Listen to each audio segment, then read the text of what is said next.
যতদূর পর্যন্ত ক্যামেরা দেখছে বা আমি দেখছি ততদূর পর্যন্ত শুধু চা বাগান চা বাগান চা বাগান। পাথরে ঢাল। আমাদের সেকেন্ড রাইডার যাচ্ছে আমার আগে, পাঁচ রাইডার অনেকটা আগে বেরিয়ে গেছে। এদিকে চা বাগান, এদিকে চা বাগান, তার মাঝখানে রাস্তা। এখানে যেন মনে হচ্ছে মেঘের ঘন ঘাটা।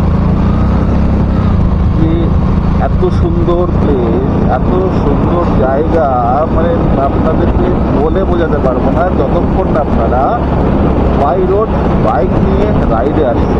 রাইডের মজাটা কি সেটা একবার যদি কেউ না পেয়েছে, না করেছে, সেই মজাটা তখন। এখানে দেখুন চা বাগান, চা বাগানের শ্রমিকরা সবাই চা তুলে নিয়ে এসছে, সবাই কাজ করছে।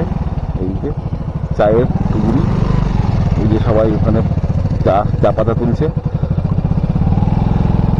ভালো লাগে, জীবনে প্রথমবার কোনো কিছু দেখলে ভালো লাগে। সবাই দেখুন চা বাগানে চা তুলছে। এই যে এগুলো অপরূপ দৃশ্য, এগুলো কোনোদিন খুঁজেও পাওয়া যায় না। খুব সুন্দর লাগছে। সবাই চা বাগানে চা তুলছে। এই সুন্দর দৃশ্য কি আর দেখতে পাবো?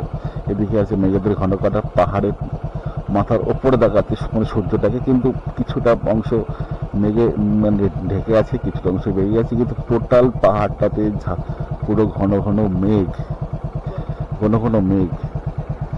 খুব সুন্দর।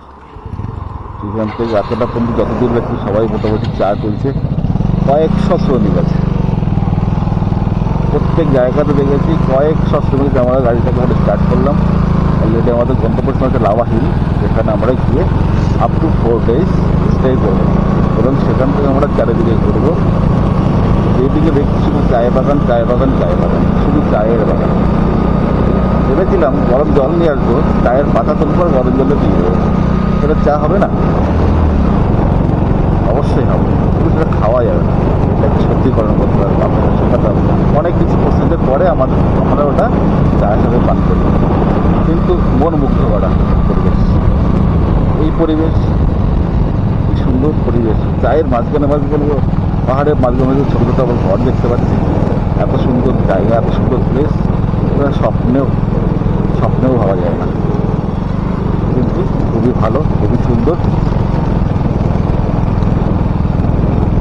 সামনে আবার একটা পাহাড় আসছে।